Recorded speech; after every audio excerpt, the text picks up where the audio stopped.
A 2013 Subaru Legacy with a check engine light, and we're not sure why. This is part of our Small Town America series. Here's the check engine light that keeps coming on.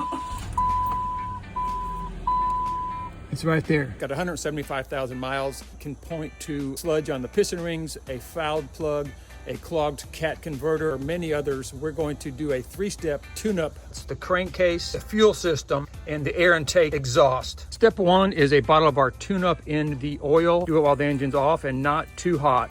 Do this just before an oil change. We're gonna let this idle for 20 minutes while the tune-up mixes with the oil. Step 2 is a bottle of our fuel injector cleaner in the fuel tank. And step 3 is a bottle of tune-up through our IV tube to a vacuum line, which is that brake booster line right there. So you take this off right here, and you can hit the vacuum line. What it looks like set up. If that barb fitting isn't tight, just tape it. It's working very well. It's been a few minutes here. Looks like that's about it. So we went on a test drive, and let's see what happens with this car.